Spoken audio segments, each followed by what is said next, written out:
नमस्कार। YouTube channel best classes bye aves में आपका स्वागत है। हम अपनी नर्सिंग की 14th क्लास स्टार्ट करते हैं। दिन में पढ़ो या रात को, दिल में रखो हमेशा इस बात को, सफल बनाना है अपने आप को।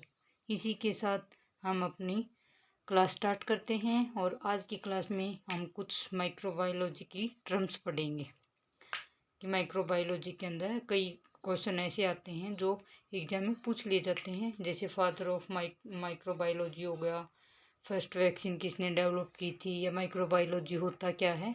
तो इसी के साथ हम अपनी क्लास स्टार्ट करते हैं। टर्म ऑफ माइक्रोबायोलॉजी, क्या क्या टर्म आती है माइक्रोबायोलॉजी के अंदर। सबसे पहले ये पढ़ लेते हैं कि माइक्रोबायोलॉजी होता क्या है।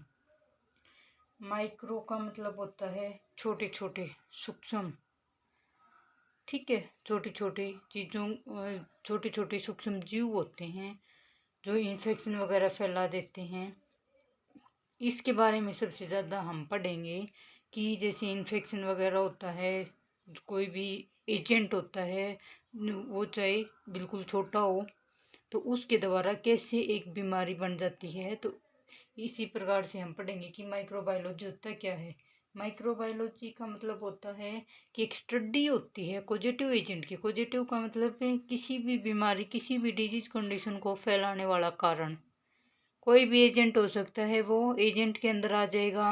बैक्टीरिया हो सकता है, वायरस हो सकता है, प्रोटोजोआ हो सकता है, फंगस हो सकता है, कुछ भी एजेंट हो सकता है। इसीलिए तो कहते हैं कि माइक्रो, इसीलिए इसको क्या बोलते हैं, माइक्रो, यानी कि छोटे छोटे जीव जिनको हम अपनी यानी कि नंगी आँखों के द्वारा नहीं देख सकते, माइक्रोस्कोप के द्वारा ही हम इनको विजुलाइज कर सकते हैं। तो एक पॉजिटिव एजेंट, इसके अंदर किसकी स्टडी करते हैं, पॉजिटिव एजेंट की स्टडी करते हैं जो किसी भी इन्फेक्शन डिजीज का कारण बनता है। किसके अंदर, ह्यूमन बींग के अंदर। किसके अंदर पढ़ेंगे हम, ह्यूमन बींग्स के अंदर, मानव जाति के अंदर। और जैसे उसके बारे में साथ साथ क्या पढ़ेंगे कि पॉजिटिव एजेंट क्या है किसी भी इन्फेक्शस डिजीज का, और उसके रिएक्शन क्या होते हैं। सच है, जैसे कि इन्फेक्शन का क्या रिएक्शन, रिएक्शन का मतलब क्या क्या वो रिएक्शन दिखाएगा अपनी बॉडी के ऊपर, क्या क्या असर दिखाएगा, क्या क्या उसके साइन सिम्टम हमें शो होंगे, उसी को हम क्या बोलते हैं, माइक्रोबायोलॉजी। यानी कि हम छोटे छोटे उन एजेंट की स्टडी करते हैं जो इन्फेक्शस डिजीज का कारण बनते हैं, और उनके इन्फेक्शन, उनके रिएक्शंस के बारे में हम क्या करते हैं, स्टडी करते हैं। जैसे इन्फेक्शन है, इन्फेक्शन वायरस से भी हो सकता है, बैक्टीरिया से भी हो सकता है, फंगल इन्फेक्शन भी हो सकता है।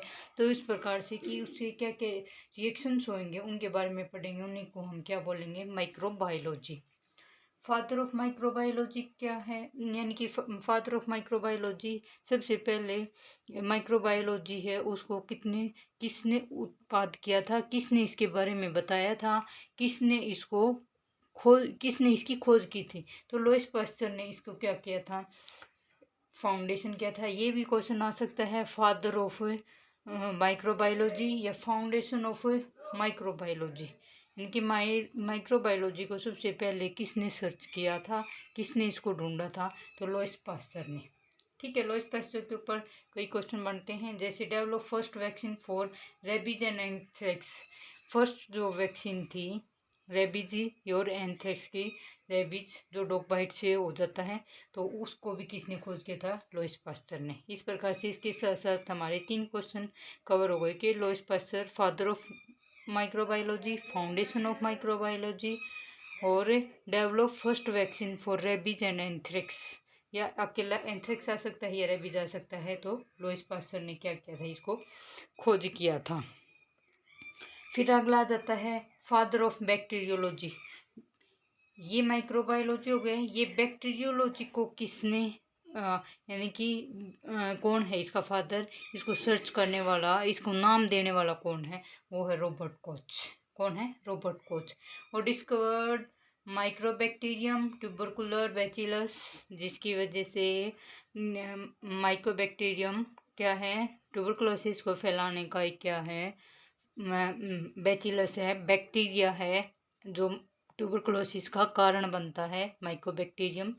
तो उसको किसने डिस्कवर किया था? ये भी रॉबर्ट कोच ने ही डिस्कवर किया था। और अगला है, एक विब्रियो कोलेरा होता है, यानी कि जो कोलेरा जो डिजीज है वो बनती है विब्रियो कोलेरा से, तो उसको भी किसने खोज किया था? वो भी किसने खोज किया था? रॉबर्ट कोच ने। किसने किया था? रॉबर्ट कोच ने। ठीक है, इसी के साथ हमने कितने क्वेश्चन कवर कर लिए? लुईस पास्चर के साथ हमने 3 क्वेश्चन कवर हो गए, और इसी के साथ हमारे रॉबर्ट कोच के साथ भी हमारे कितने क्वेश्चन कवर हो गए? हमारे 3 क्वेश्चन कवर हो गए कि father of microbiology Lewis pasture, foundation of microbiology Lewis pasture, first vaccine को डेवलप करने वाला Lewis Pasteur, father of bacteriology Robert Koch, mycobacterium tubercular जो पैचिलस होते हैं उसको डेवलप करने वाला रॉबर्ट कोच, और वेबिरियो कोलेरा को डिस्कवर करने वाला रॉबर्ट कोच। आगे है father of antiseptic surgery. Antiseptic surgery जो होती हैं उसके फादर कौन है? तो लॉर्ड लिस्टर। कौन है? Lord Leicester. एंटीसेप्टिक सर्जरी का मतलब होता है जो सर्जरी करते हैं, ऑपरेशन करते हैं ओटी के अंदर, उसके अंदर हम कौन सी टेक्निक का यूज करते हैं? एंटीसेप्टिक टेक्निक का यूज करते हैं। सेप्टिक का मतलब होता है जो भी माइक्रो ऑर्गेनिज्म होते हैं उनके विरुद्ध किसी भी एजेंट का यूज करना, ताकि किसी भी प्रकार का, सेप्सिस का मतलब होता है इन्फेक्शन। ठीक है, यानी कि किसी भी एजेंट के द्वारा, वायरस, बैक्टीरिया, फंगस, किसी भी बैक्टीरिया के द्वारा सर्जरी के दौरान, अगर सर्जरी के दौरान किसी भी माइक्रोबैक्टीरिया का ना पनपना, उसके विरुद्ध जो हम एक टेक्निक का यूज करते हैं एंटीसेप्टिक, जैसे हैंड वॉशिंग का हो गया, और उसके अंदर जिस भी बॉडी पार्ट का हमें ऑपरेशन करना है उसको एंटीसेप्टिक जो हमारा लोशन होता है उसके द्वारा उसको क्लीन करना। तो इस सर्जरी की खोज किसने की थी? एंटीसेप्टिक सर्जरी की लॉर्ड लिस्टर के द्वारा, क्योंकि उस टाइम पे ऑपरेशन के दौरान बहुत ज़्यादा इन्फेक्शन होने के चांस होते हैं। ठीक है, discovered by of mycobacterium lepra, यानी कि discovered of mycobacterium lepra, leprosy का जो कारण बनता है माइक्रोबैक्टीरियम ट्यूबरकुलर होता है टीबी का पॉजिटिव एजेंट, और माइक्रोबैक्टीरियम लेप्रा होता है लेप्रोसी का पॉजिटिव एजेंट। तो इसकी किसने की थी? हैंसन ने 1871 के अंदर। 1871 के अंदर हैंसन ने क्या की थी? माइक्रोबैक्टीरियम लेप्रा की खोज की थी, और इसको हैंसन डिजीज भी कहते हैं। हैंसन ने इसकी खोज की थी और इसको हैंसन डिजीज भी कहते हैं। हैंसन्स डिजीज के अंदर वाइट जैसे बॉडी के ऊपर क्या हो जाते हैं? लेप्रा की वजह से, लेप्रोसी की वजह से वाइट धब्बे से हो जाते हैं, इसलिए इसको हैंसन्स डिजीज बोलते हैं। जैसे मुर्गी के ऊपर होते हैं उस टाइप से हो जाएंगे हाथ के ऊपर, जहाँ पे भी लेप्रोसी होगी हाथ या पैर के उंगलियों में सबसे ज़्यादा देखने को मिलती है, उंगलियों से स्टार्टिंग होती है इनकी।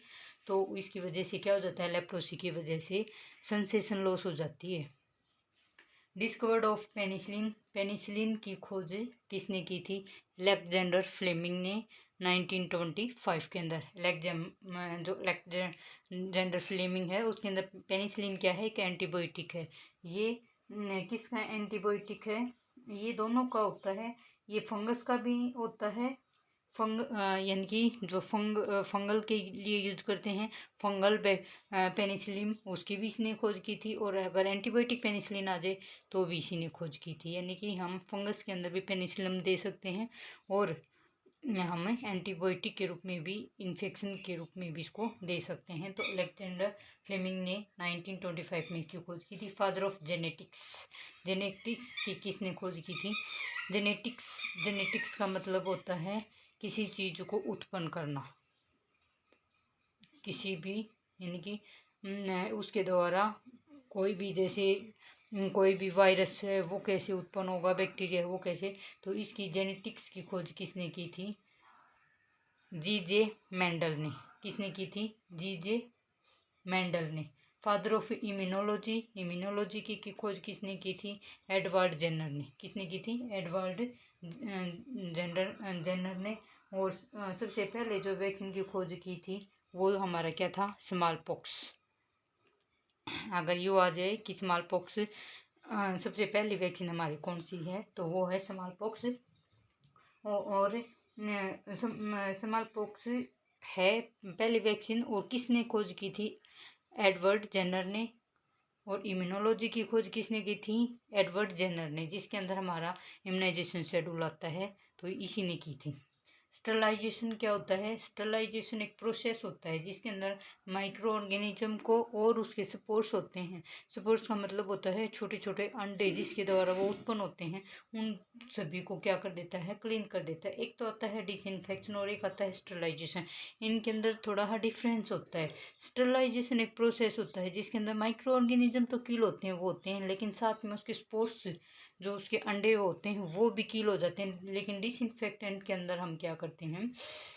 माइक्रो ऑर्गेनिज्म तो किल हो जाएंगे किसी भी डिसइंफेक्टेंट एजेंट को अप्लाई करके। जो भी पैथोजेनिक, पैथो का मतलब डिजीज, बीमारी, जेनिक का मतलब बीमारी फैलाने वाले, तो इसके द्वारा क्या होएगा कि डिसइंफेक्शन के द्वारा किसी भी डिसइंफेक्टेंट एजेंट का, जैसे डिटर्जेंट हो गया, सोप हो गई, ठीक है, इनके द्वारा हम क्या कर देंगे? माइक्रो ऑर्गेनिज्म को डिस्ट्रॉय कर देंगे जहाँ पे भी अप्लाई करेंगे। अप्लाई का मतलब जैसे मान लो ये डिटर्जेंट पाउडर होता है, पानी में घोल के अगर कहीं पे भी हम साफ़ कर देंगे तो वहाँ से उसके जो पैथोजेनिक माइक्रो ऑर्गेनिज्म हैं वो साफ़ हो जाएंगे, यानी कि डस्टिंग जो करते हैं।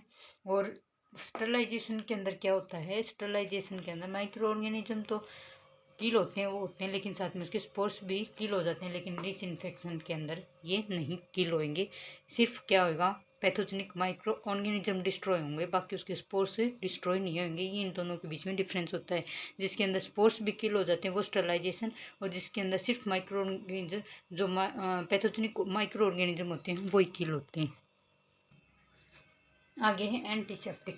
एंटीसेप्टिक यानी कि एंटीसेप्टिक जो लोशन होता है, एंटीसेप्टिक प्रोसीजर होता है जो किसी भी इन्फेक्शन वगैरह से क्या करता है?